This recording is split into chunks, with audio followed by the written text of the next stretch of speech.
Welcome to Temple of God Preachings. Thank you for joining us today. May this message bless and strengthen you. For the word, here is Pastor J. Ron Palula. Amen. Welcome po sa ating lahat. Hallelujah. Good morning. Ayan, blessed morning sa ating lahat, mga kapatid.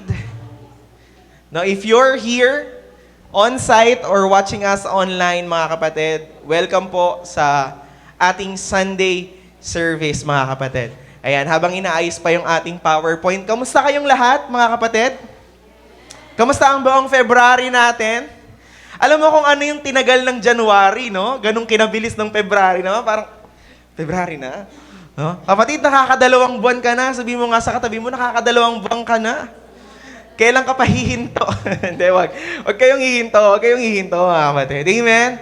Ngayong araw na ito, sabi nga natin kanina sa ating panalangin, mga kapatid, today is March 1. Anong meron pag March? Para prevention month daw. Ano meron pag March? Birthday daw ni Pastora Kleng. Ano daw pag meron pag March, mga kapatid? Huh? Ano, graduation? May graduation pa ba ng March? Alam ko hindi na March di ba? Kapatid, anong meron pag March? Wala naman, normal na buwan lang para sa akin. No? Ano man yan, kapatid, naganap ng March mo, no? Again, new month, ibig sabihin, kapatid, merong mga panibagong pagkilos ngayong buwan na to na gagawin yung Panginoon sa buhay natin. Amen? Amen. So again, mga kapatid, ibig sabihin, new month, new series, no? So ngayon, sa umagang ito, nagtatanong ako sa Lord, noong mga nakaraan, ano kayang pwede kong i-share sa church for the month of March? Sino rito, no? Konting katanungan lang, mga kapatid, konting survey lang. Anybody here, meron ba dito nabasa mo na yung book of Ephesians? Ephesians, no? May Ephesians pala sa Bible. Ano yung Ephesians na yan? Ano yan? Epeso. Mga taga-Epeso. No? Alam niyo, mga kapatid, short lang yung book na yan sa Bible. 6 chapters lang yan. No? Sobrang kaya mong basahin ng isang upuan. Hindi yan katulad ng Genesis, hindi yan katulad ng Exodus, ng Leviticus. Sobrang ikli lang yan, kapatid. Ito yung sulat ni Apostle Paul para sa church sa Efeso, no, mga kapatid. So, syempre, Ephesians, sulat para sa mga taga-Epeso. Bigyan ko kayo ng konting background. Tingin muna kayo sa akin. No? Alam ko, busy kayo dito, mga kapatid. No? Para masundan natin kung ano yung background, kung bakit sinulat ni Apostle Paul yung Ephesians, mga kapatid. So, yung Ephesians, or yung Ephesus, nung unang panahon, ngayon, ang bansa na yan ay Turkey. Alam niyo yung Turkey? Yung after ng 28-29? Turkey, no? After ng 29, Turkey. So, yung Ephesians dati, Turkey na siya ngayon. At si Apostle Paul, na natili sa Ephesus for 3 years. Imagine, kapatid, nakakilala si Apostle Paul sa Panginoon, tapos ang naging mission niya is to go around the world, to go around the every known world at i-preach yung gospel ng Panginoon. So si Apostle Paul, nag-pioneering siya sa Ephesus for 3 years. Marami siyang na-disciple, marami siyang nag-gain na new believers, mga kapatid. So, nung unang panahon, yung Turkey or yung Ephesus, mga kapatid, sentro yan ng komersyo. Kumbaga, buong mundo nagta-travel papunta sa Ephesus. Bakit, mga kapatid? Kasi nandyan lahat ng mga magandang bagay. So nandyan ka noon, magagandang bagay, no? So nandyan lahat ng mga major seaport, nandyan yung mga daungan ng barko, nandyan yung mga magagandang lugar na pwedeng bisitahin. Para siyang New York that time, no? So binibisita siya kasi may mga building siya na magaganda. At sa sobrang ganda ng Ephesus, mga kapatid, 2,000 years old, no? Itong amphitheater na to, 2,000 years old na yan, no? Pero hanggang ngayon buhay pa siya. So ganyan yung itsura niya. Sa sobrang daming tao na bumubisita sa Ephesus, mga kapatid, meron niyang seating capacity na 25,000, parang MOA. Imagine, mga kapatid, lahat ng tao pumupunta dyan para manood ng concert, para manood ng umaawit, ng tumutula, no? At dyan naisip ni Apostle Paul na mag-missions kasi mas marami siyang marireach. Mas marami siyang maaabot, mga kapatid. Kaso, dahil nga maganda yung Ephesus or yung lugar na yan, kapatid, hindi lang mga mababuting tao yung nandyan. Hindi lang yung mga turista yung nandyan. Hindi lang nandyan yung mga, alam mo yun, yung mga Kristiyano. Konti lang yung Kristiyano that time sa Ephesus. Kasi bakit dinadayo yung lugar na yan? Kasi nandyan din yung temple ni Diana. Kilala niyo si Diana? O si Dayang-Dayang lang? Kilala niyo si Diana, mga kapatid? Sino si Diana? No? Si Diana, o yung Temple of Danaya tuloy. Iba si Danaya, nanonood sa live yun eh. No? Temple of Diana, mga kapatid. Ang tawag dyan, Temple of Artemis. Kasama yan sa 7 wonders of the ancient world. No? Mga kapatid, so halos lahat ng tao sa Europe, sa Asia, pumupunta rito sa Ephesus or sa Turkey para sumamba kay Diana. Sino nga ba si Diana? Kilala niyo ba si Diana, mga kapatid? Kung di niyo kilala, papakilala ko sa inyo, no? Kung sino si Diana. Ito si Diana, mga kapatid. So, nung unang panahon, bago makapunta si Apostol Paul sa Ephesus, ito yung diyosa na sinasamba nila. Kung mapapansin niyo, mga kapatid, si Diana, ang dami niyang breast. Kita niyo? Ang dami niyang breast. Bakit? Ibig sabihin daw niyan, nurture niya yung buong mundo. Tawag sa kanya, Mother Earth. Amen? Nakakasunod sa akin? So, buong mundo, pumupunta sa Ephesus para sambahin tong Diyosa na to kasi siya yung ginagawa, anong Diyos siya? Diyos siya ng fertility at saka ng reproduction. Di ka magkaanak, pumunta ka sa Ephesus. Sumamba ka kay Diana, pag uwi mo, buntis ka na. No? Paano nangyari yun? No? Ganon yung paniniwala nila that time. No? At sa templo ni Diana, sex temple din siya. No? So sa labas, may mga lalaki at babae nagsisex para worshipin si Diana dahil siya nga yung Diyos ng fertility, mga kapatid. So ano nangyayari? Sabi dyan, kung walang-wala ka na sa buhay mo, pumunta ka sa templo ni Diana, manalangin ka, paglabas mo niyan, you will be fruitful. Makukuha mo yung panalangin mo. And they have this belief, no? Meron silang paniniwala. Kasi isipin niyo to yung templo ni Diana, sa labas marami nagtitinda, no? Ano mga tinitinda nila?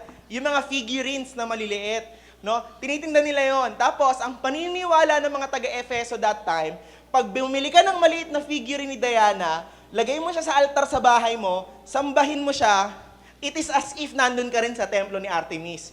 It is as if na nagpupuri ka rin doon sa mismong Efeso, mga kapatid. So, anong ginagawa ng mga tao? Bumibili sila ng mga drawings ni Diana, bumibili sila ng mga statue na maliliit, tapos inuuwi nila sa kanilang mga bahay, mga kapatid. Doon nila pinupuri o wini-worship si Diana. Amen? Amen? Ayan, sige. So, at dito rin sa syudad na to, no, mga kapatid, dito rin sa city na to, sabi nga natin kanina, dito nagstay si Apostol Paul for 3 years. Anong ginawa niya sa loob ng 3 taon? Basahin natin. Sabi sa Acts chapter 19, pwede pong pa-next. Acts chapter 19, sabi dito. Acts chapter 19, verse 11 to 12. Ano yung mga ginawa ni Apostle Paul? And God was doing extraordinary miracles. Sabihin mo nga, extraordinary miracles. Amen. Anong ginagawa ni Apostle Paul sa Efeso, mga kapatid? God was doing extraordinary miracles by the hands of Paul. Ano mga ginagawa ni Paul, kapatid? Pag may mga bimpo lang na nadidikit kay Paul, pag may aprons lang na dumidikit kay Paul, napapagaling nun yung mga may sakit. Ganon naging powerful yung ministry ni Apostle Paul, na may madikit lang sa kanyang damit, yung may sakit, gumagaling. Sabi pa dito, and their diseases left them, and the evil spirits came out of them. Nadidikit lang sila kay Paul dahil si Paul sobrang babad sa Espiritu ng Panginoon, dahil si Paul sobra siyang, alam niyo yun, sanctified sa Lord, may madikit lang sa kanya pag nagbi-ministry siya, ano man yung sakit mo, nawawala. Ganon siya ginamit ng Panginoon sa mga extraordinary miracles na yon. Again, mga kapatid, konting background ulit. Sa Epheso that time, no, sa Ephesus, nung unang panahon, andyan din, mga kapatid, yung pinakasrento ng sorcery. Alam niyo yung sorcery? No, yung mga nangkukulam, mga nambabarang. Andyan din yan, no? Andyan yung pinakasikat na lugar. Nandyan din yung witchcraft, yung mga lolo ni Harry Potter, nandyan din yung mga yan. No? Yung witchcraft, yung wizardry, nandyan din lahat, mga kapatid. Matindi tong lugar na to sa black magic. Tapos, ang lahat halos ng tao dyan, nagpa-practice ng mga maling gawi. Nung dumating si Paul sa lugar na to, in-introduce niya si Jesus, pinakilala niya kung sino si Jesus, pinakita niya kung ano yung mga nagagawa ni Jesus, nabulabog sila. Bakit sila nabulabog? Because all of a sudden, yung pagpipreach ni Apostle Paul, may kasamang extraordinary miracles. Sila, ang ginagawa nila, sumasamba sila kay Diana, para magkaroon ng miracles. Pero si Apostle Paul, siya yung pumupunta, tapos nagpipreach siya araw-araw, tapos habang nagpipreach siya, instantly, sabi mo nga instant may kagalingan. Instant may gumagaling. Instant may nagbabago. Now, etong mga sumasamba kay Diana, nagtataka na bulabog sila. Paano nangyari? Sino yung sinasabi nito na in Jesus' name? Sino yung sinasabi ni Apostle Paul na Jesus sa mga preachings niya? Kasi every time he preach, it is accompanied by major signs and wonders. No? Iba't ibang signs, iba't ibang wonders yung mga nagagawa ni Apostle Paul. Pag kay Diana sila mag-pray, pinapanalangin nila yung tigyawat nila, hindi nawawala. Tighawat na lang yun, no? Pag kay Paul, cancer, gumagaling. Amen? Yung bulag, nakakapaglakad. Abay, lumang joke na yun. No? Yung mga bulag, nakakakita. Right? Yung mga pilay, nakakapaglakad. Nagugulat sila, kapatid. Sa buong Efeso, sa buong Turkey, nagugulat sila, bakit yung mga nakakarinig sa buhay ni Apostle Paul, yung mga naaabot ni Apostle Paul, bakit yung mga buhay nagbabago?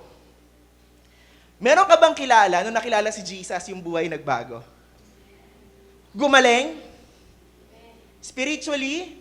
Physically? Right? Ayun din yung pagtataka ng mga taga-Efeso that time. Tignan natin, kapatid, kung ano yung breakthrough na nangyari dito sa lugar nila. No? Paano kumilos yung Lord after ni Apostle Paul mag-preach sa kanila. Sabi dito sa verse 19, mga kapatid, tingnan mo kung ano yung breakthrough. Sabi dito, and a number of those who had practiced magic arts, yung mga hindi daw born again, no? Yung mga hindi daw nakakilala sa Panginoon na nagpa-practice ng mga magic arts, anong ginawa nila? Inipon nila lahat ng mga libro nila, inipon nila lahat ng mga statues nila, inipon nila lahat ng rebulto, lahat ng mga idols. Anong ginawa nila? Sinunog nila sa gitna ng plaza. Nung nakakilala yung Efeso sa Panginoong Jesus, yung lahat ng idolatry, lahat ng rebulto, lahat ng mga libro for dark magics, sinunog nila. Sabi dito, and they counted the value of them and found it came to 50,000 pieces of silvers. Yung halaga ng mga sinunog nila, 50,000 pieces of silvers. Sabi sa verse 20, so the word of the Lord continued to increase and prevail mightily. Amen? Amen? Kapatid, imagine, magmula sa isang tao na sumunod sa Panginoon, na pumunta sa lugar na to, nagmula yung kagalingan, nagmula yung pagkakilala sa Panginoon, yung mga nabagong buhay, yung mga nagpa-practice ng dark magics, lahat yun iniwan nila. Para saan, mga kapatid? Para sa presensya ng Panginoon. Hundreds and thousands of people, sabi ng Bible. Ano nangyari sa kanila? Dinurog ng Panginoon yung puso nila, tinama ng Panginoon kung saan sila dapat, at chinek ng Lord kung ano dapat yung kanilang pamumuhay. Alam mo, kapatid, anong naisip ng mga taga-Turkey o yung mga taga-Efeso that time? Naisip nila, ay hindi totoo tong Diana na to. Ay hindi totoo tong sinasamba natin na goddess na to. No? Dinala nila lahat ng mga religious items nila para sunugin, mga kapatid. Bakit? Kasi nakilala nila yung tunay na Diyos. Imagine this with me, mga kapatid. Isang lugar, no? Itong lugar na to, kumikita to sa tourism kasi bumibisita yung mga tao sa iba't ibang lugar para bumili ng mga religious items. And now, nung dumating si Apostle Paul, nagulo yung pamumuhay nila. Nalugi na yung mga nagtitinda. Kasi wala nang sumasamba kay Diana. Ano nangyari, mga kapatid? Lahat ng negosyante nagalit kay Paul. Binugbog siya, no? Nagkaroon ng commotion. After nun, kinulong si Apostle Paul sa Ephesus, mga kapatid. Fast forward tayo, after 3 years, 3 taon yung nakalipas, nagdesisyon na si Apostle Paul, naaalis na ako. Kasi hindi naman talaga ako pastor missionary ako. Sabi ni Paul, no? 3 years lang ako sa inyo, aalis ako. Now, kapatid, bago umalis to si Apostle Paul, meron siyang bilin. Alam mo yung mga bilin, no? Yung mga nanay mo pag umaalis, di ba? Mag-lock ka ng pinto, no? Huwag ka papapasok kahit sinong kakatok, right? Yung mga bilin. So si Apostle Paul, it is the same thing na ginawa niya. Bago siya umalis, nagbilin siya sa mga church elders kung anong gagawin. Sabi sa Acts chapter 20, verse 28, ito yung unang bilin niya. Pay careful attention. Kanino? To yourselves. Ang unang utos ni Apostle Paul, mga kapatid, check nyo muna yung sarili nyo. Check nyo muna yung sarili nyo. Bakit kailangan i-check yung ating mga sarili, mga kapatid? Sabi dito, pay careful attention to yourselves and to all the flock. Sa mga, sinasabi ito ni Apostle Paul, no, sa mga leaders, mga pastors and leaders ng Temple of God or ng Ephesus that time. Sabi niya dito, ingatan ninyo yung buong kawan. Ingatan ninyo yung mga nagsisimba. Ingatan ninyo yung mga nakakilala sa Panginoon. No, bakit daw kailangan ingatan yan? Sabi dito, in which the Holy Spirit has made you overseers. Ginawa lang kayo ng banal na spirito na para mag-ingat sa kanila. Sabi dito, to care for the church which He obtained with His own blood. Ibig sabihin ng verse na to, kapatid, lahat daw na nandirito sa church, hindi ka nandirito dahil ni-reach out ka ni pastor. Hindi ka nandirito kasi in-invite ka ng kaklase mo. Nandirito ka kasi ni-reach out ka mismo ng Panginoon. Amen? Ni-reach out ka ng Lord, now ang bilin ng Panginoon para sa amin, para sa mga leaders, ingatan ka. It is the same thing na sinasabi ni Apostle Paul on this verse, mga kapatid. Kasi hindi tao ang trumabaho, kaya ka nakakilala. Nakakilala ka kasi pinili ka ng Panginoon, which you have been obtained by His own blood. Sabi sa verse 29, ito yung pinaka sinasabi ni Apostle Paul kung bakit kailangan natin mag-ingat. Alam ko, sabi ni Apostle Paul, no? Alam ko, pag alis ko, yung mga fierce wolves, hindi yan literal na lobo. No? Hindi yan yung literal na lobo na atake. Ito yung mga tao. Sabi ni Apostle Paul, alam ko, pag alis ko, may mga taong susubukan kayong sirain. Sabi ni Apostle Paul, I know that after my departure, fierce wolves will come in among you, not sparing the flock, mga kapatid. Ayan yung mga tao na gustong sirain yung pananampalataya nila sa Ephesus that time. Yung ibang translation dyan, ibig sabihin, savage wolves. Ibig sabihin, walang patawad. Either born again ka, matagal ka ng Kristiyano, kakakilala mo pa lang sa Panginoon, nasa kalagitnaan ka pa lang ng pananampalataya mo, may darating na sisira ng pananampalataya mo sa Lord. Sino dito, pag nasa church ka, powerful ka? Yes, amen, amen. Pag uwi mo, andyan na yung fierce wolves. Simba-simba ka pa, di ka nga naguhugas. Right?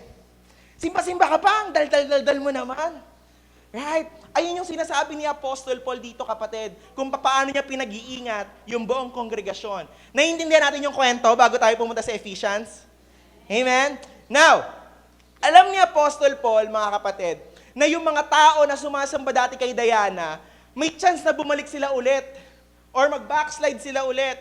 May chance na pwedeng guluhin sila ulit ng mga dating mananampalataya ni Diana para ibalik sila sa dating nilang pananampalataya. At alam ni Apostle Paul na pag umalis siya, magkakagulo-gulo. Kaya ang dami niyang sinasabi sa mga taga-Ephesus that time. Ano yung mga sinasabi niya, mga kapatid? No, kung babasahin natin yung buong libro ng Ephesians, kung may mga time kayo, no? Pag binasa natin yan, mga kapatid, yung buong libro ng Ephesians, ang makikita natin dyan, puro in Christ. In Christ alone, in Christ you are saved, in Christ you are loved. Puro ganun yung sinasabi dyan ni Apostle Paul. Parang pinapaalalahanan niya yung mga taga-Ephesus kung paano mamuhay. Dalawang yung makikita natin dyan, no? Dalawang katuruan. Yung first part sa Ephesians, doctrinal. Ano ibig sabihin ng doctrinal? Yung mga utos ng Panginoon, papaano mamuhay yung asawang lalaki at asawang babae, yung mga anak sa magulang nila, no? How we stand in Christ in heaven, paano tayo pagdating sa langit, paano tayo makitungo sa Panginoon. Ayun yung mga simula. Pero on the latter part, sa dulo na, no, sa chapter 4 to 6, ito na yung mga practical teachings. Ibig sabihin, paano ka mamuhay? Paano masambahin ang Panginoon? How we walk in Christ, kung paano yung relationship natin sa ibang tao, paano dapat unahin si Kristo, kung paano tayo binabago ng Panginoon. Now, ayun yung tema ng buong Ephesians, puro in Christ, in Him, in Jesus. Ibig sabihin, gustong idikdik ni Apostle Paul sa Ephesians, sa mga nagsisimba sa Efeso, ang gusto niyang pakaintindi sa kanila, na sa Panginoong Jesus, ligtas ka. Kasi may chance, no, na ma-devour ka ng kaaway at mawala ka sa paglilingkod. Now, mga kapatid, it's very important na alam natin kung sino tayo sa mata ng Diyos. Tama? Naniniwala ka ba doon? Na dapat alam mo kung ano yung tingin sa'yo ni Jesus? O hindi? Hindi, alam mo na kung anong tingin sa akin ni Jesus. Ano ba tingin sa akin ni Jesus? Bahala siya. No? Kapatid, it's very important kung ano yung tingin sa'yo ng Panginoon. Bakit, mga kapatid? Bakit kailangan alam mo kung anong tingin sa'yo ng Panginoong Jesus?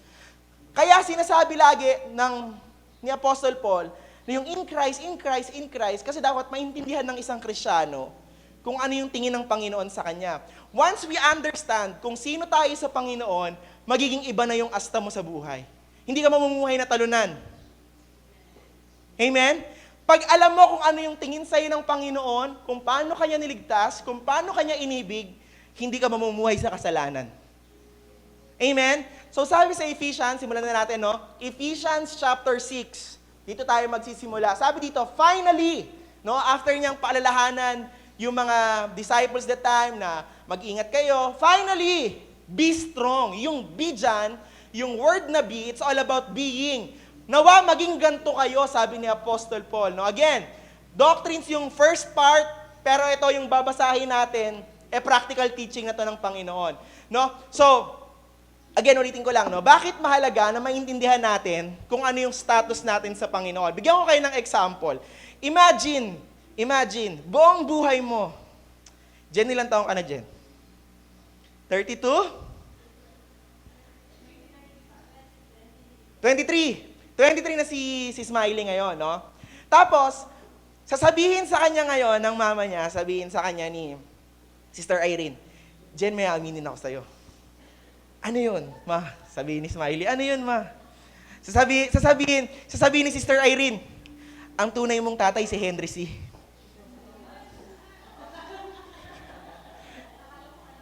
Hindi, eto na, no?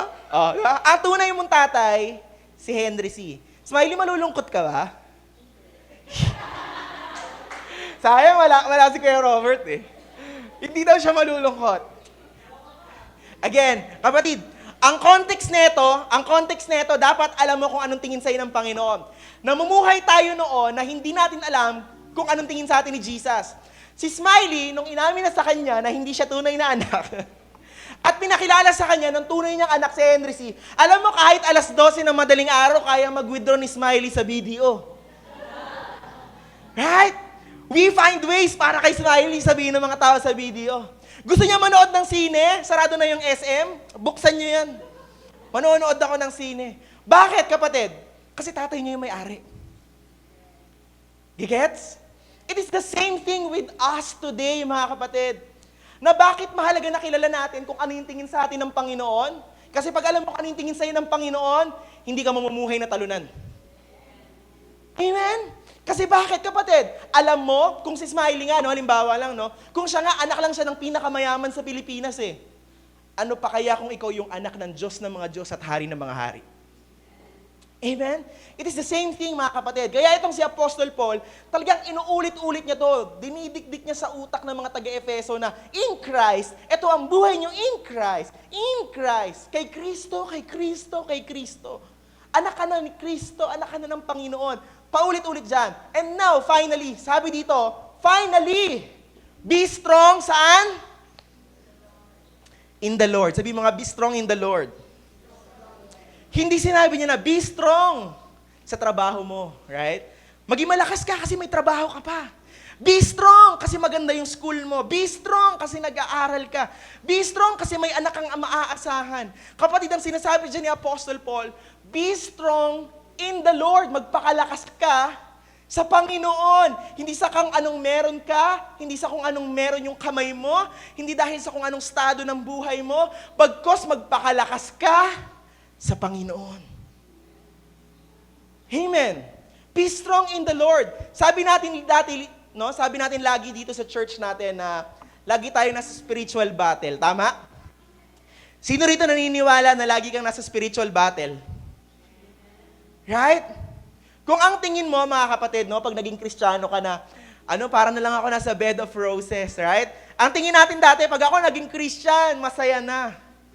Pag ako naging Christian, puro pasarap na lang. Pero kapatid, nung na-born again ka, akala mo hindi ka naaatakihin ni Satanas, yung pala lalo kang pupuntiryahin. Amen? Nung naging Kristiyano ka, akala mo, ligtas ka na sa panlilingbak ng kaaway, pero yung pala, ikaw na yung pinakapuntirya lagi ni Satan. Tingnan mo yung katabi mo. Mukha bang pinupuntirya yan? Mukha bang pinupuntirya yan? Hindi yan pinupuntirya. Right? Paano siya pinupuntirya? Sabi ni Apostle Paul kanina, mga kapatid, no? Sabi niya sa verse na binasa natin, magpakatatag kayo. Bakit, kapatid? Kasi meron nga daw mga wolves na aatake sa atin.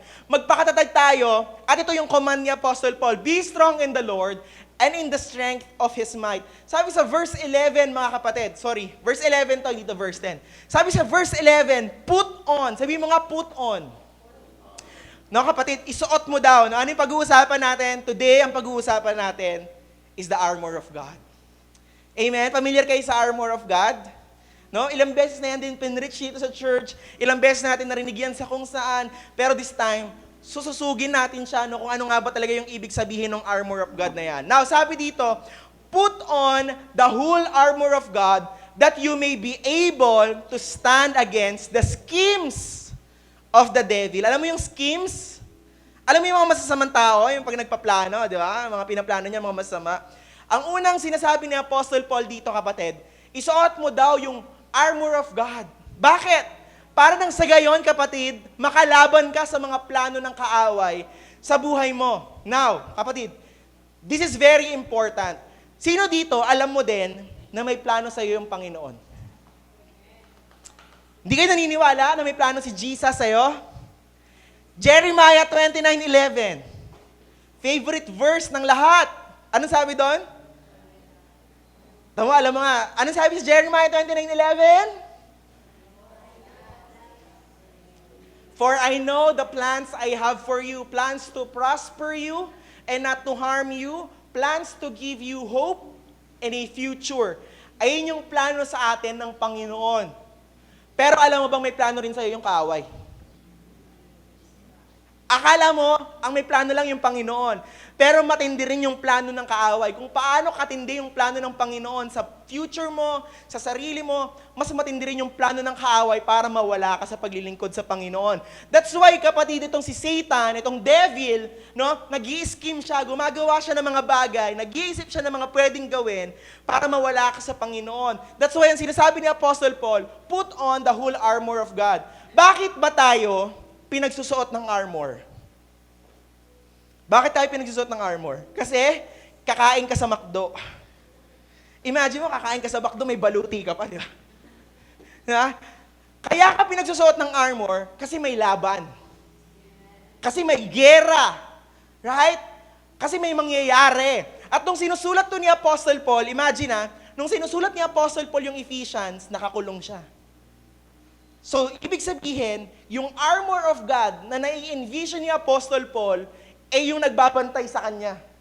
Habang nakakulong siya, nakikita niya yung Roman army kung ano yung suot mula ulo hanggang talampakan. Siguro ako lang naman to, sabi ni Apostle Paul, boss, ikot ka nga, boss, ikot ka nga. Ano yung para sa ulo mo?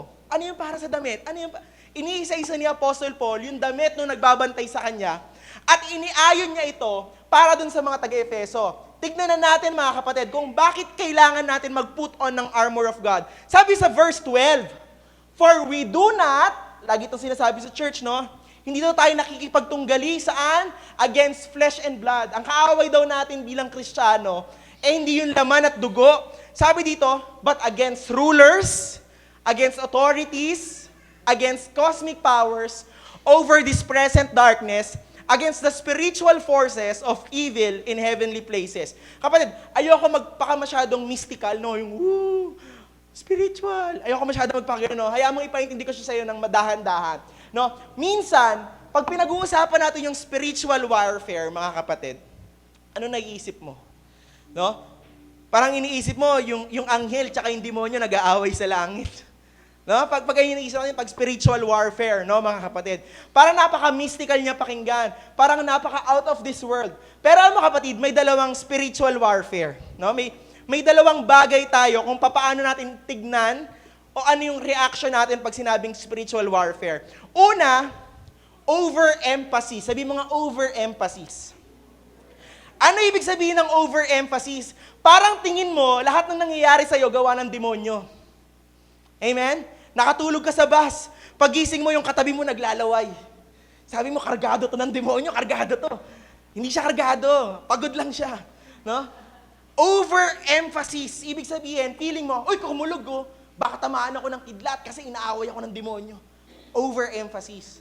Meron naman, underemphasis. Ang ibig sabihin naman ng underemphasis, mga kapatid, hindi mo na iniisip kung gawa siya ng kaaway. Halimbawa, ay, wala na yan si Satan. 2,000 years ago, siguro buhay. Pero ngayon, wala nang Satan, wala na. No? Kaya ganito buhay ko kasi dahil sa akin. Underemphasis. Pero ano yung tama, kapatid? Hanapin natin yung balance sa Bible. Si Jesus, nung nabubuhay dito sa mundo, nung nandito pa si Jesus, nung naglalakad siya rito sa earth, pag nagpapagaling pa si Jesus, laging in the name of Jesus, no, hindi sa kanya, no? Pag pumupunta pa rin si Jesus sa mga lugar, lagi ba siya nagka-cast out ng demons? O minsan sinasabi lang niya, you are healed. Minsan nagka-cast out. Right? Minsan nagpapagaling lang. Ibig sabihin, hindi lahat ng battles mo, spiritual. Ibig sabihin, hindi lahat ng nangyayari sa buhay mo na masama, kagagawa ng demonyo. Minsan kagagawan mo rin yan. Sabi ng demonyo, nasisi pa nga. Right? Nasisi pa nga ni. Decision mo yun eh. Right? Ang tawag doon, consequences. Right? Pag gumawa ka ng maling bagay, expect mo na may consequences yan pagdating ng panahon. Hindi yun dahil sa ginawa ng demonyo, dahil yun sa ginawa mo. Sometimes, may mga sinasapian din naman talaga. Right? Meron yung sinasapian, tinan mo yung katabi mo minsan. Di ba? Tinan mo, preaching, nakaganon. Sinasapian yun. Tulog yun, tulog. Kapatid, ibig sabihin yan, no? Spiritual warfare, sometimes, masyado natin siyang pinapalaki. No, hindi. Talagang nililiglig ako ng kaaway. Hindi, talagang tinutesting ako ng kaaway. Hindi mo alam, kapatid, sarili mo lang yun. Right? Now, tingnan natin lagi yung spiritual balance sa lahat ng mga to, no? Sometimes, mga kapatid, pero maraming beses sa ating mga Kristiyano, totoong may spiritual warfare. Sino rito may gusto kang tao na bumait? May naisip ka, gusto ko sana bumait tong tao na to. Lahat tayo may naiisip, right? Na sana bumait siya, sana man lang makakilala siya ng Panginoon. Sometimes, kapatid, no? O kaya asawa mo, ito lang para mas mabilis. Yung asawa natin, na hindi asawa ko, mabait asawa ko eh. Minsan, right, pag may asawa tayo, sana bumait tong tao na to, no? So, para siya bumait, anong gagawin mo? Pagluluto mo, right? Gagawa mo ng mga mabubuti, no? Pagluluto mo siya, mamasahihin mo, para bumait sa'yo. Tapos pagdating ng gabi, sinisigawan ka pa rin. Ginawa mo na lahat. Hinilot mo na, nilutuan mo na, sinayawan mo na. Galit pa rin. Sometimes, kapatid, more than the physical realm, it is a spiritual battle. Amen? Minsan, akala mo, babait yung isang tao kasi pinaglilingkuran mo. Have you ever tried to pray for that person? Ipinanalangin mo na ba siya? Tingnan mo, kapatid, durugin mo yun sa panalangin. Tingnan mo, magkakahalo dito yan. Right? Magkakahalo yan, kapatid. Ang tanong ko sa bawat isa, ano ba yung spiritual warfare? Kagabi, no, nag-search ako, ano ba ibig sabihin ng spiritual warfare? Sabi ng Bible Dictionary, ito daw yung spiritual, pwede pang pa-next. Sabi sa ano daw yung spiritual warfare, kapatid? Sabi ng Bible, ng Bible Dictionary, ito daw yung spiritual warfare. Ang spiritual warfare daw is a constant struggle. Naniniwala ka ba na constant struggle? Ibig sabihin, hindi natatapos. Amen? Habang buhay ka, laging may spiritual battle. Amen? Sabi dito, it is a constant struggle between saan? Sa spirit, tsaka sa flesh. Amen? Ano yung spiritual battle? Yung gusto ng spirito mo at yung gusto ng laman. Ano pa? Yung gusto ng mabuti at saka ng masama. Yung gusto ng hope at saka ng despair. It is between faith and unbelief. At sabi dito, kapatid, no? Spirituality, ibig sabihin, yung gusto mong mamuhay na naaayon sa Panginoon, at yung isa, carnality, kung ano yung sinasabi ng mundo. Sabi ng mundo, ganito dapat mamuhay. Sabi ni Jesus, ganito. Ikaw ngayon, torn between, ano ba gagawin ko, Lord?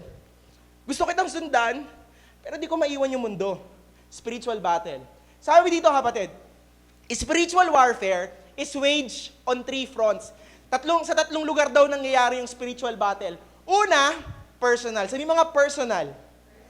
Ano ibig sabihin yan? Pag mag-isa ka lalo, doon lalo nang gagaling, doon lalo pinakamalakas yung spiritual battle. Pag mag-isa ka na lang, anong ginagawa mo? Anong pinapanood mo? Sinong kinakausap mo? Paano may ni-spend yung oras mo? Personal. Pangalawa, corporate. Sabi mo nga, corporate. Ano ibig sabihin ng corporate? Kasama mo yung pamilya mo, may spiritual battle. Kasama mo mga kaklase mo, may spiritual battle. Kasama mo mga katrabaho mo, may spiritual battle. At isa pa, yung cosmic. Ibig sabihin, kagaya ni Job sa Bible, nangingialam na si Satanas sa buhay mo. Meron ba dito feeling mo, pinapakialaman ka na ni Satanas? Sabi ni Satanas, tropa, ano na, right? Cosmic battle. Sabi dito, in all three cases, the war is waged against unseen enemies. Kahit ano ka pa dyan, nasaan ka? Nasa personal, nasa corporate, nasa cosmic, yung kalaban hindi mo nakikita. Amen? It is against unseen enemies, principalities, powers, and evil in high places. Now, mga kapatid, anong ibig sabihin ng binasa natin? Ibig sabihin, para mapagtagumpayan mo yung mga spiritual battle, dapat nasa spiritual realm ka din. Amen? It's highly possible, sobrang posible, kapatid, na yung problema mo, hindi physical. Ano ibig, pwede pong pa-next? Ayan, okay na, next ko na. Sabi dito, your problems are not actually the root cause. Halimbawa, kapatid, sira yung marriage mo, nagkakagulo kayo sa bahay. Tingin mo, ang problema, yung nagkakagulo kayo sa bahay. Check mo muna yung spirit yung dalawang mag-asawa. Hindi yung root cause, yung pinaka-problem. Ang pinaka-problema, yung spirit. Amen? Kapatid, bakit pinapasuot ni Apostle Paul yung armor of God? Kasi si Satanas, may sariling armor. May mga armory din si Satan, mga kapatid. Kaya kailangan din natin ng armor. At alam mo, kapatid, may strategy si Satanas. Unang strategy ni Satan, temptation. Sabi mga temptation. Ano yung temptation? Ano ba yung temptation? Alam mo, kapatid, isa sa pangalan ni Satan sa Bible, tempter. Sabi mga tempter. Sabi dito sa Matthew 4:3, this is Jesus doing his 40 days fasting. Sabi dito ni Satanas, no? And the tempter came and said to him, kung ikaw ang anak ng Diyos, utusan mo itong mga batong ito na maging tinapay. Tinitempt niya si Jesus na magutom. Tempter. Sino dito isang beses sa buhay mo, tinempt ka na ni Satanas? Right? Huwag ka na magsimba ngayong umagang to. Konti na lang naman nagsisimba, matulog ka na lang. Right? Tempter. This is the first level of attack ni Satan. Kapatid, si Jesus, no, habang nagpo-40 days siya, ang daming tinempt sa kanya ni Satan, no? Either bread, either angels, either yung buhay niya, ano man doon. Jesus was tempted. Ang tanong, kasalanan ba ang temptation? Kasalanan ba ang temptation? Hindi kasalanan ng temptation. Temptation is not a sin. Ano yung temptation? Kung ano yung gagawin mo after you've been tempted. Now, nakakita ka ng sexy na babae. Nakakita ka ng poging lalaki. Na-tempt ka. Tinitempt ka ni Satanas. Ang tanong, tatakbo ka o lalapit ka? Ayun yung magsasabi kung sin ba yon or hindi. Now, kapatid, bakit kailangan itempt tayo ni Satanas? Kasi kapatid, gusto kanyang mawala sa Panginoon. Amen? Satan will lure you out to do something na hindi mo naman dapat gawin. Right? Ano pa yung isang strategy ni Satan? Pangalawang strategy ni Satan. Nakaka-relate ba tayo? Ako lang ata makasalanan dito. Temptation. Pangalawang strategy ni Satan sa mga Kristiyano, accusation. Kung hindi ka niya na-tempt, i-accuse ka niya. Anong pangalan ni Satan sa Bible? Accuser. Taas-taas kamay. Pag uwi ng bahay, nagmumura yan. Taas-taas kamay, Jesus, Jesus. Yung galit mo nga sa puso mo. Accuser. Kilala mo ba kung sino ka noon? I-accuse ka ni Satan kung ano ka nung noon. Ito pa malupit. Una, temptation. Pangalawa, accusation.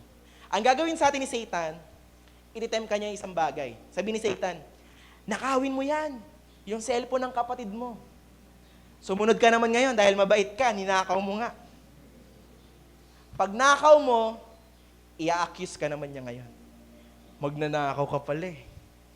See?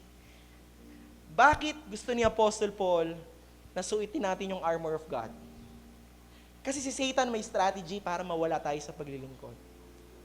Temptation, accusation, pangatlong ginagawa ni Satan, deception. Ito yung pinaka-subtle, no? Ito yung bagay na hindi laging napapansin ng mga Kristiyano. Deception. Anong tawag kay Satan sa Bible? Deceiver. Manloloko.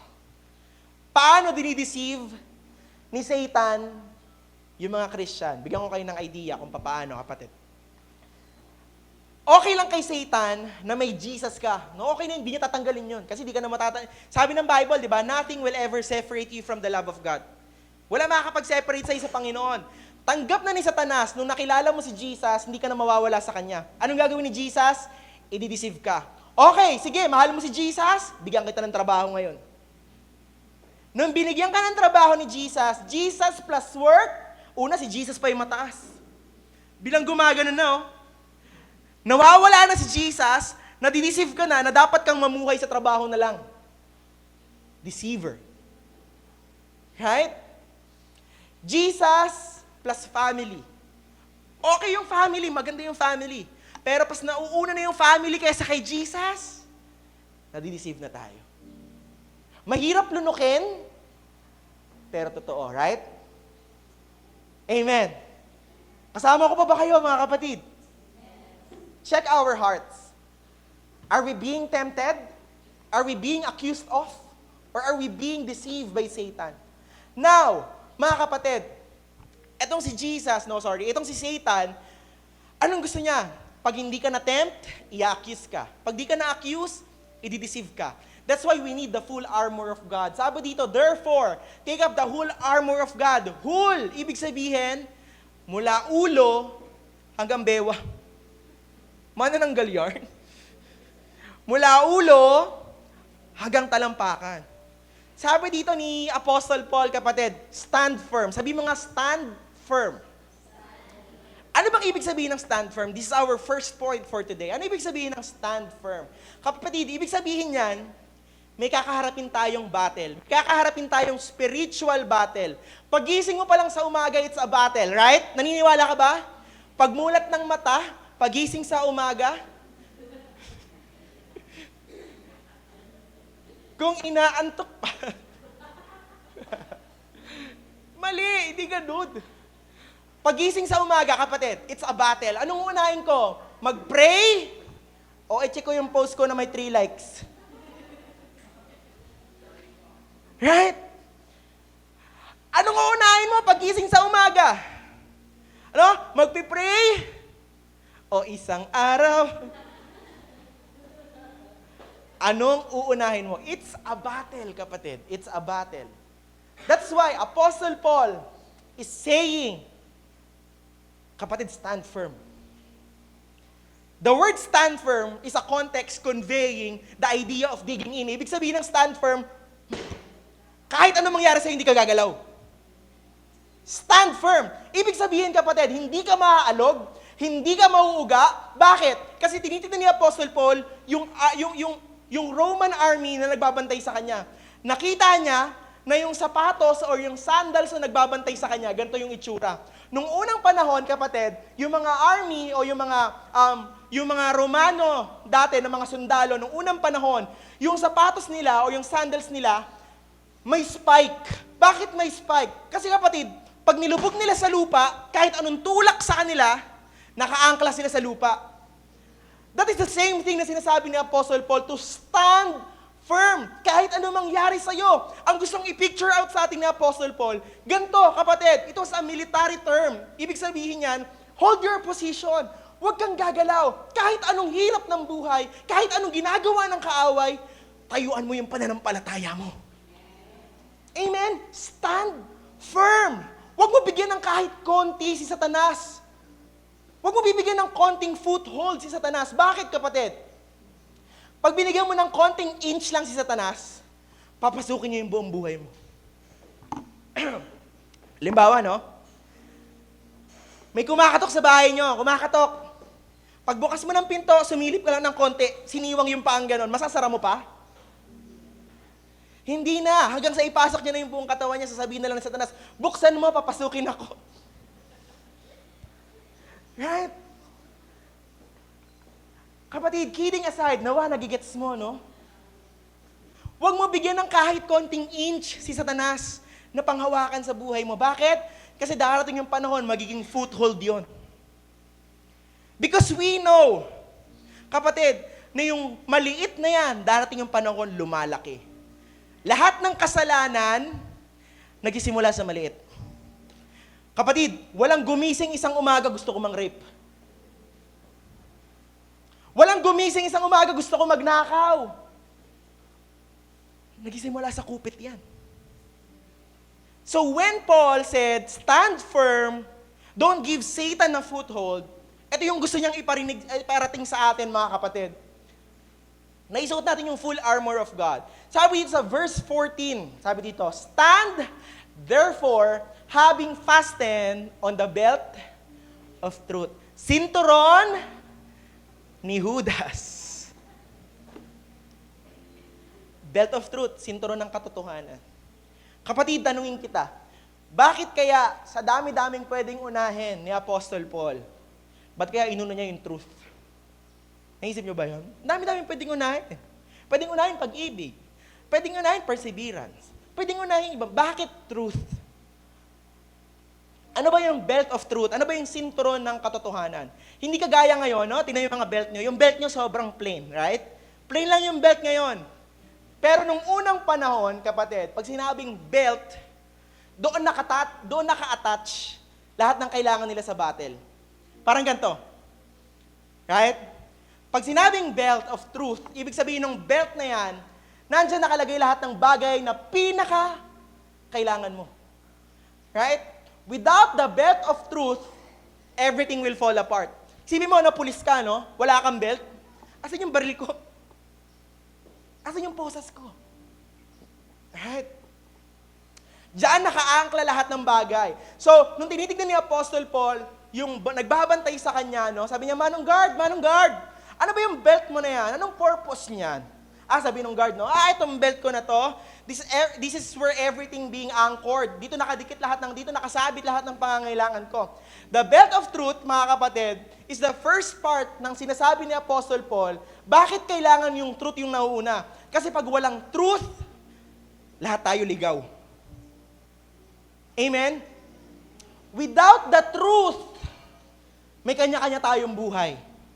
Right? Pag walang truth, lahat tayo madideceive ng kaaway. O sabi ni ganto, dapat daw ganto ka mamuhay. Sabi ng ganto, you only live once. Sabi ng ganto, basta wala kang inaapakan tao. That's their truth. Ayun yung katotohanan para sa kanila. Pero we as a Christians, the Bible is our truth. Right? Yung Biblia yung ating katotohanan. Kung walang Bible, yung truth, pwede siya maging relative. Pwede siya maging ibang-iba kada tao. Sabihin ng iba, no? Ay, okay na yan. Sabi ng ibang bansa, pwede na magkasal babae sa babae. Okay na yun. Okay na magkasal lalaki sa lalaki, basta nagmamahalan sila. That's their truth. Pero what the Bible is telling is different from their truth. Sabi ng iba, pwede na, abortion, patayin niyo yung baby, okay lang yan. Pero the Bible is saying, value life. Kung walang Bible, wala tayong basihan kung ano yung katotohanan. That's why si Apostle Paul, inuna niya yung sinturon ng katotohanan. Anong gusto mo, kapatid? Sinturon ng katotohanan o hampasin ka ng katotohanan? Sinturon na lang, right? Sinturon na lang. Belt of truth. Bakit? Because Satan is the father of all lies, sabi ng Bible. Bakit kailangan mo ng truth? Kasi si Satanas, siya yung pinakasinungaling sa lahat. Pag maluwag yung sinturon mo, ano mangyayari?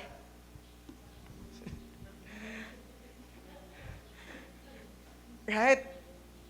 Mayayanig din lahat ng tao sa paligid mo pag maluwag sinturon mo. It is the same thing. Pag maluwag sinturon mo, mayayanig din yung spiritual life mo, kapatid. That's why ayun yung inuuna. Para maging matibay yung pananampalataya mo. Truth is truth, no? Absolute yun. Walang pwedeng bumago doon. Di pwedeng kalahati lang. Pwede naman si Jesus eh. Pero konti, dagdagan natin ng pungsoy. Right? Nanood kami ni Kleng Kleng last time ng isang vlog. No? Sabi niya, Christian kami, oo. Ayaw ko kung napanood yun, no? Christian kami. Pero ano ba naman yung sama mo ng pungsoy?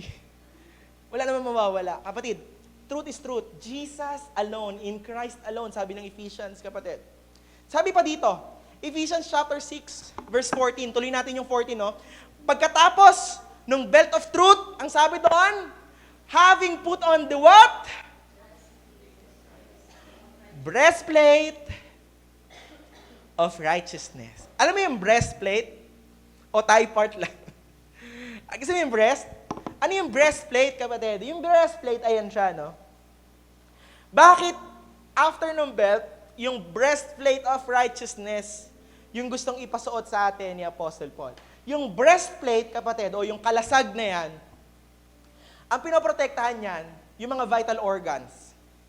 After you have obtained the truth sa Panginoon, after mo makuha yung katotohanan sa Panginoon, gusto ng Lord, ingatan mo yung mga vital parts ng spiritual life mo. Ano yun, kapatid? Ano yung iniingatan ng breastplate? Puso. Amen? Bakit kailangan ingatan yung puso? Para hindi salita ng salita yung uso. Pag mali ang puso, madaldal. Napapansin nyo? Right? Pag mali yung puso, madaldal. That's why ang gusto ni Apostle Paul, breastplate of righteousness. Bakit? Nandyan yung heart mo. Andyan yung baluti ng katwiran. Ang puso yung nangangatwiran. Yung katwiran mo, kapatid, bilang tao, ayun yung gustong ingatan ng Lord. Na huwag kang malayo sa Kanya. Kasi pag nangatwiran ka na sa Lord, babalik na lang ako Nangangatwiran ka na sa Panginoon. Breastplate of righteousness. Mahalaga yun. Bakit? Kasi pag iningatan yung puso, sabi ng Bible, guard your heart above all things. Bakit? Because yung puso daw, yung deceiver. Nandi-deceive yung puso mo. Nabasa nyo na ba yun? Yung follow your heart. Right? Follow your heart to the cliff. Sundan mo daw yung puso mo hanggang dun sa bangin. Kapatid, follow your heart. Pero ang sinasabi dito, kapatid, guard your heart. Bakit kailangan ingatan natin yung puso natin? Kasi pag yung puso natin nagkamali, yung righteousness na akala natin binigay ng Panginoon, akala natin kaya tayo naligtas dahil sa kasarili nating kakayahan. Amen? Pag mali yung puso mo, feeling mo, utang na loob ni Jesus, nakilala mo siya. Feeling mo, na-earn mo, kaya ka naligtas. Alam mo, maraming tao, feeling nila sila yung tama, kasi mali yung puso nila. Right? Now, mga kapatid, hindi dahil sa kahit anong ginawa natin, kung bakit tayo naging righteous or tama sa mata ng Panginoon. Dahil lang yun sa grasya ng Lord. Ayun yung inaral natin last month. Right? Bakit breastplate? Kasi it will guard your heart na hindi ka maloko ni Satanas. No, minsan nakala mo it's all about you, pero ang gusto ni Apostle Paul maging protektado ka na ingatan yung puso mo kasi hindi mo tinrabaho yung righteousness na binigay sa'yo ng Panginoon. Kabutihang loob lang yun ni Jesus. Kaya meron ka ngayon. Sabi ng Bible, ewan ko kung narinig mo to sabi ng Bible, ang tawag sa'yo ni Jesus, you were clothed in righteousness. Nabasa mo na sa Bible yon? You were clothed in righteousness. Saan ang galing yung clothed in righteousness? Kapatid, naalala mo nung si Adan, kumain ng sinigang? Anong kinain ni Adan? Mansanas daw. Mangga. Papaya, kaimito, atis. Sabi ng Bible, ang kinain daw ni Adan, yung bunga ng punong kahoy. Right? Remember, when Adam sinned, nung nagkamali si Adan at sumunod siya kay Eva. Hindi Eva kayo naman. When Adam sinned, mga kapatid, pagkain na pagkain nila, anong nagkaroon sa kanila? Nagkaroon sila ng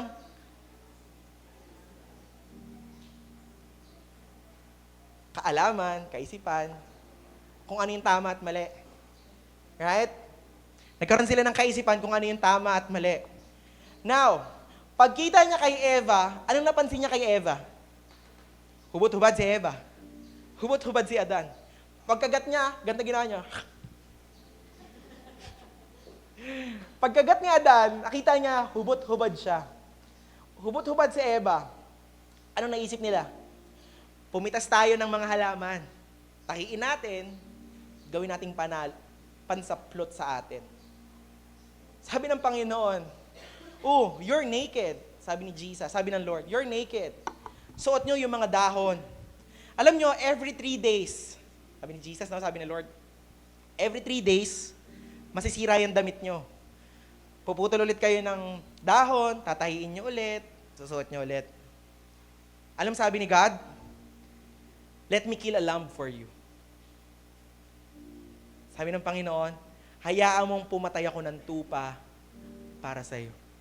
Para magkaroon ka ng damit na hindi nasisira. Nakikita niyo kung saan ako papunta?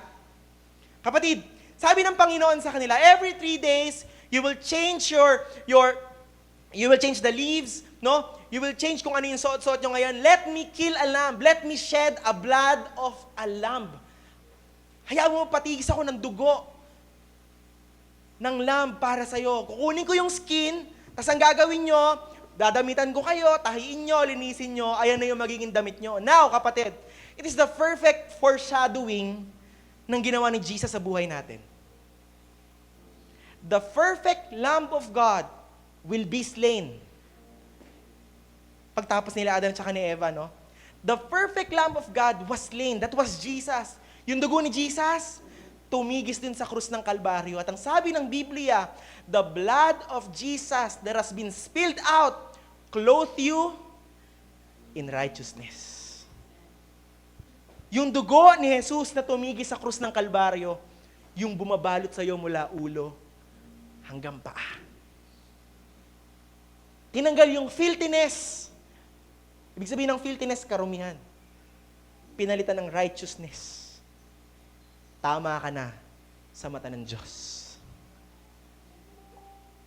Amen?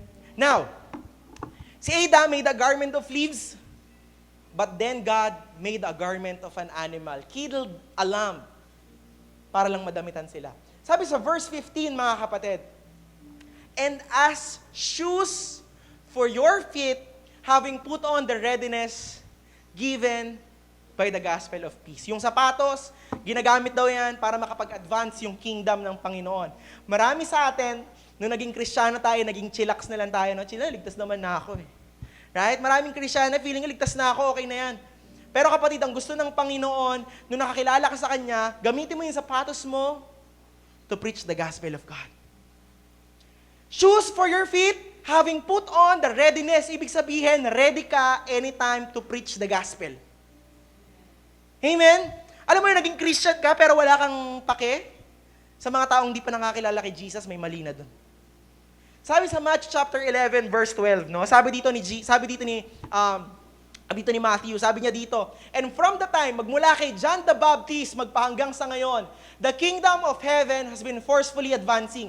Magmula kay John the Baptist kasi natapos yung Old Testament kay John the Baptist, no? Sabi dito, from the time of John the Baptist began, preaching until now, yung kaharian ng Diyos hindi tumitigil sa pag-abante.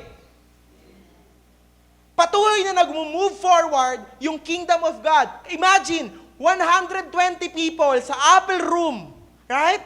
120 katao lang yung nag-aantay sa pagbaba ng banal na spirito. And now, billions and billions have received Jesus as their Lord and Savior.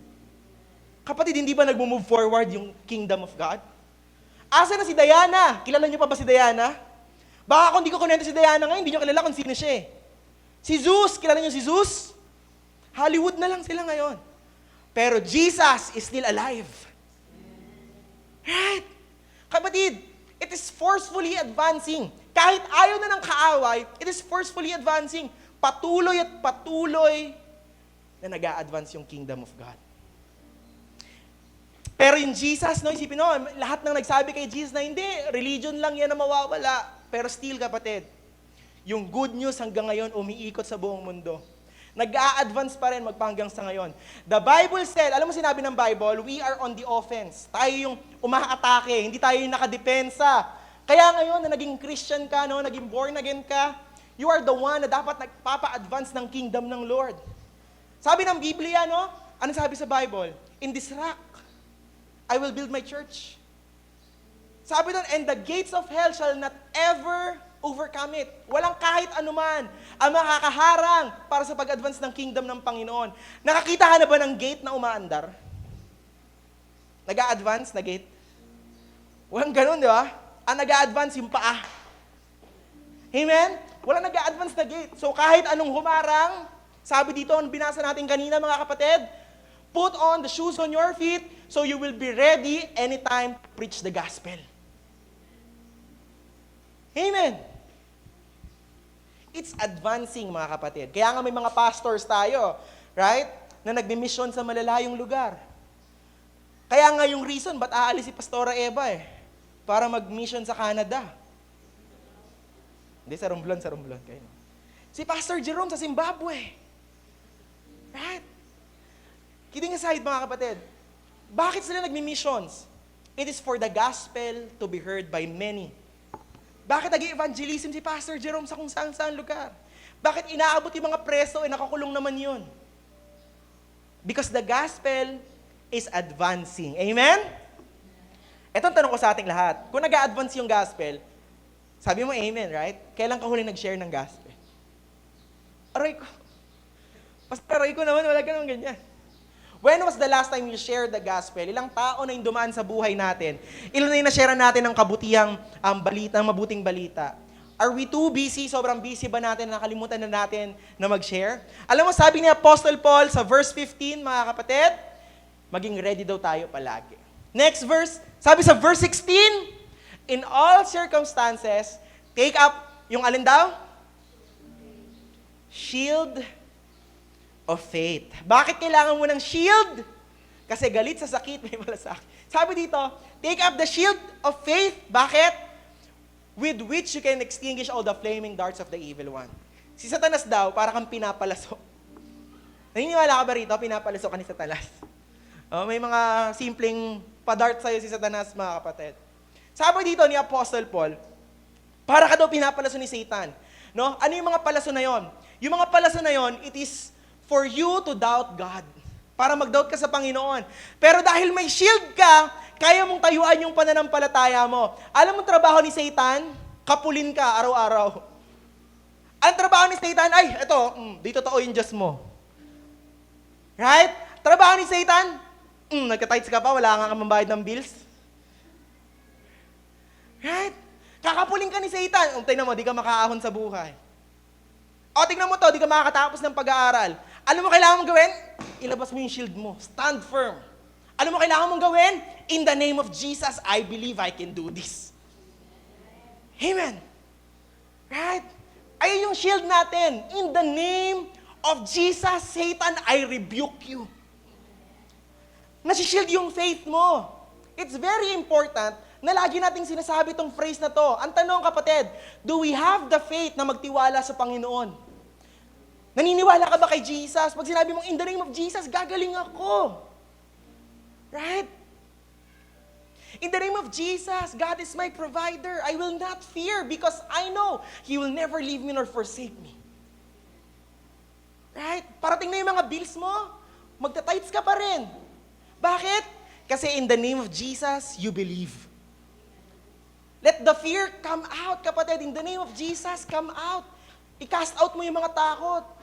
Cast out yung lies, yung mga kasinungalingan, yung deception, yung depression, yung anxiety. Sabi sa verse 17, pag meron ka ng shield, sabi dito, take the helmet of salvation. Now, kapatid, suot mo na yung lahat. Salvation, ligtas ka na. Now, ito lang yung binigay ni Apostle Paul. Lahat ng binasa natin kanina, pang depensa. Right? Puro pang defense. Sinturon, helmet, tsinelas. Now, ito yung pang-offense natin. Ano yung pang-sugod natin? And the sword of the Spirit, which is the Word of God. Yung salita ng Panginoon. Ano ibig sabihin yan, mga kapatid? Ang pinakasandata ng Kristiyano ay ang salita ng Diyos. Naniniwala ba kayo doon? Right? Sabi sa Psalm 119 verse 11, laging sinasabi ito ni Pastor Romy, sabi niya, I have hidden your word in my heart. Sabi dito, that I may not sin against you. Sinasabi dito, kapatid, na yung salita ng Panginoon, iniimpok mo sa puso mo. Sino rito, marami ka ng kabisado mga verses? Right? Ano ibig sabihin yan? Ano ibig sabihin na yung sandata natin na yung salita ng Diyos? Alam mo yung sinasabing, it is written? Sino rito pag nananalangin, Lord, it is written. Sabi mo sa iyong mga salita. Amen? It is much more powerful na, Lord, sabi mo sa iyong salita, hindi lang sa tinapay na bubuhay yung tao. Pati sa sinigang, adobo, tinolang ulam namin mamaya. Right? Kapatid, it is written. Lagi mong sinasabi, bilang isang Kristiyano, bakit napakahalaga nito? It is written. Ibig sabihin, kapatid, nasusulat. Pinagkakatiwalaan mo yung Panginoon sa kung anong sinulat niya at yun yung isa sa buhay mo. That is faith. Alam nyo, kapatid, balikan natin si Jesus, no? Balikan natin si Jesus. Si Jesus, kasama ko pa ba kayo? Dito pa kayo, no? Balikan natin si Jesus, lagot kayo kay Jesus. Lagi kayo. Pag di natin binalikan si Jesus. Balikan natin si Jesus. Si Jesus, nung tinetempt siya ng kaaway, anong sinasabi ni Jesus lagi? Sabi ni Satanas, kung Diyos ka talaga, utusan mo tong bato na to na maging tinapay. Sabi ni Jesus, it is written that man shall not live by the bread alone. Right? Hindi lang sa tinapay na bubuhay ang tao. Sabi ni Satanas sa kanya, Jesus, kung ikaw ba talaga ang Panginoon, tumalon ka rito at ililigtas ka ng mga anghel mo. Ano sabi ni Jesus? It is written. Right? Ano sinasabi ni Jesus lagi? It is written, it is written, it is written. Sabi ni Satanas, kung sasambahin mo lang ako, ibibigay ko sa iyo lahat ng to. Sabi ni Jesus, it is written that you should only love the Lord your God with all your soul, with all your mind, and with all your strength. Now, ikaw kapatid, ano yung it is written moment ng buhay? Para ma-deflect mo yung mga sinasabi ng kaaway. Alam mo kapatid, yung buong armor of God as we end today, no? Before tayo mag-Santa Cena. Yung buong armor of God, isa lang ang ibig sabihin niyan. Isa lang yung dating sa atin ni Apostle Paul, it is to stand firm. Nalala niyo yung stand firm kanina? Immovable. Hindi ka magagalaw, hindi ka makakante, hindi ka mauusog. Right? Immovable, stand firm. Next, sabi dito, last verse mga kapatid. Ephesians chapter 6 verse 18. Sabi dito, praying at all times in the Spirit, with all prayer, supplication, to the end. Keep alert with perseverance, making supplication for all the saints. Yung una, yung lahat ng yon, yung armor of God, stand firm. Ito naman, kapatid, pangalawang paalala ni Apostle Paul, second point, pray persistently. Pray without ceasing. Bakit kailangan mong manalangin? Kasi si Jesus nanalangin. Sabi dito sa 5:16 ng Luke, Jesus himself would often slip away. Tumatakas pa si Jesus sa mga disciples niya para pumunta dun sa wilderness para lamang makapanalangin. Kapatid, ang ating panalangin ay yung ating pinakamatibay na sandata. Prayer is our weapon. Kaya iniimbitahan ko kayo every Thursday night, meron tayong midweek service. It is for us to pray and to consult Jesus, kapatid. And when we pray, pag tayo nanalangin, na para bang hinahawi ni Jesus ang kalangitan. Right? At yung panalangin mo dumidiretso paakyat sa langit. When we pray, meron tayong confidence na nakakadulog tayo sa Panginoon. When we pray, it's very important, no, bilang isang simbahan, na tayo nananalangin. Bakit? Kasi dinidinig ng Diyos yung mga panalangin natin. Amen? Now, mga kapatid, ano yung mga strategy ni Satan? Kung naalala niya ba? Satan's strategy? Very good. Temptation. Pangalawa? Accusation. Pangatlo? Deception. Pero kapatid, paano natin ito lalabanan? Siyempre, una, knowing that we are in Christ. Amen? In Christ, in Christ, in Christ. Paano mo malalabanan yung gawa ng kaaway? Dapat alam mo na nasa Panginoong Hesus ka na. You are in Christ. Pangalawang point, stand firm. Right? Immovable. Hindi nagagalaw ng kahit anong problema. And lastly, mga kapatid, pray persistently. Pwede ba tayong tumayo sa umagang ito? Magsasanta Cena tayo, mga kapatid. Pwede bang ipamigay na natin yung ating Santa Cena? Bago tayo mag-partake ng ating communion for today, I want us to slow down for a moment, no? Hayaan niyo munang kausapin mo yung Panginoon. After everything na narinig mo ngayong umagang ito, after everything that you have heard today about sa spiritual warfare, about sa standing firm, about sa putting of the armor of God, dapat meron tayong isang katotohanan na hindi malilimutan. Kung paano tayo makakapag-stand firm, kung paano tayo makakalaban sa lahat ng gawa ng kaaway, paano natin magagawa yon? Dapat alam mo na matagal nang pinagtagumpayan yan ng Panginoon. Amen. As we partake communion ngayong umagang ito, kapatid, yung armor of God na yan na ating pinag-aralan ngayong umagang ito, hindi lang yan something na isusuot mo. Ito rin yung bagay na ginawa ng Panginoon sa atin. Kapatid, ano yung mga bagay na ginawa ni Jesus sa atin nung namatay siya sa krus ng Kalbaryo? Kaya nating isuot yung sinturon ng katotohanan because Jesus is the truth. Amen? Kaya nating isuot yung kalasag ng righteousness because Jesus made us righteous. We can carry the shield of faith because Jesus Himself become faithful. Kaya natin hawakan yung sword of the Spirit because Jesus defeated the enemy with His word. And most importantly, mga kapatid, kaya tayo makakapag-stand firm today dahil merong krus na pinag-alayan ng Panginoon ng ating buhay. Alam niyo kapatid, speaking of armor and battles and all that, alam mo ba kung ano yung pinaka-greatest battle ever fought? Hindi sa battlefield nangyari. The greatest battle na nangyari sa buong mundo, hindi nangyari sa kung saan mang digmaan. It was on the cross.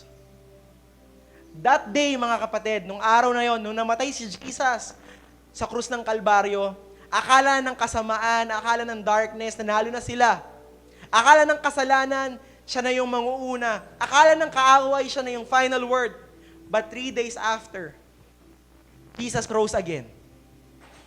At nung pagkabuhay muli ng Panginoon, He declared forever na sin is defeated, death is defeated, Satan is defeated, and that means tayo'y matagumpay na. Amen. It is something that we should be remember every time. Kaya tayo nagko-communion dahil dun sa katagumpayan na dinala ng Panginoon. It is for us to remember kung gaano naging ka-faithful yung ating Panginoon. When we take the bread, yung hawak mong tinapay na yan, pag kinakain mo yan, pag iniinom mo yung cup o yung kopa na yan, kapatid, paalala yan ng Panginoon na hindi ka nag-iisa. Paalala yan ng Panginoon na kasama mo siya palagi. Paalala yan ng Panginoon na matagal ka ng panalo. Maybe today, kapatid, bago tayo mag-partake ng communion, some of us, speaking of battles, no, some of us, marami sa atin dito, pagod na. Lord, I'm so tired sa battle ng buhay. Some of us feel weak, nanghihina ka na. Some of us, feeling natin talunan na tayo. Pero kapatid, the Lord is inviting us today to surrender everything. And the Lord is reminding us today, you are loved, you are forgiven, and you are covered by the blood of Jesus. Sabi ng Panginoon, sapagkat ito ang turo na tinanggap ko mula sa Panginoon at binigay ko naman sa inyo. Si Jesus, nung gabing siya ipinagkanulo, dumampot ng tinapay. Taas po natin ang ating mga tinapay. Nagpasalamat at pinagpiraso-piraso iyon at sinabi, ito ang aking katawan na inihahandog para sa iyo. Gawin ninyo ito bilang pag-alaala sa akin. Kainin po natin ang tinapay.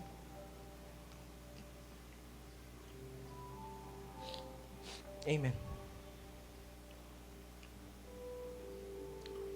Matapos magapunan, dumampot din siya ng kopa. Taas po natin yung ating mga cups. Sinabi, ang kopang ito, ang bagong tipan na pinagtitibay ng aking dugo.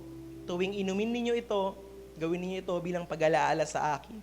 Sapagkat tuwing kakain kayo ng tinapay at iinom sa kopang ito, ipinapahayag ninyo ang kamatayan ng Panginoon hanggang sa kanyang muling pagparito. Inumin po natin ang sa araw. Manatili po tayo nakatayo. Hayaan niyo mga ipanalangin ko kayo. Hallelujah, Jesus. Lord, thank you for this service. Lord, thank you. Pinaalala mo sa amin, Lord God, to put on the armor of God. Why? Because Jesus,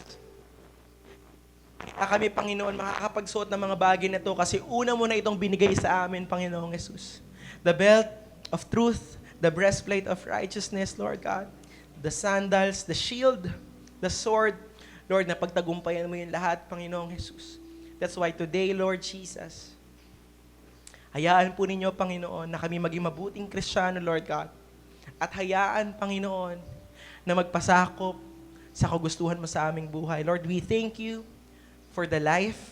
We thank you for the blood that has been shed. We thank you, Lord Jesus, for the grace, for the mercy, and for the love na binibigay mo sa amin sa araw-araw.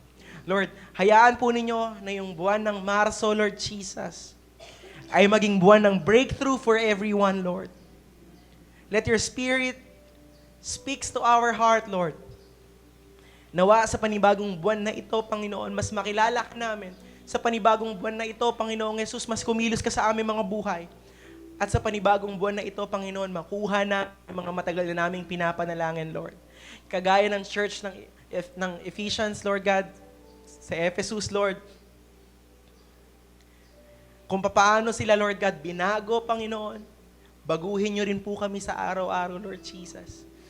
Let your Spirit be with us every day. Let your truth be with us so that we can walk in victory, Lord Jesus. Magmula ngayon, magpahanggang sa wakas. Lord, maraming salamat po. You deserve the highest praise, the highest glory, and the highest honor are all yours, Lord. We close this preaching, Lord Jesus, in the mighty name of your Son, our Lord and Savior. Amen. Amen. Amen. God bless you, everyone.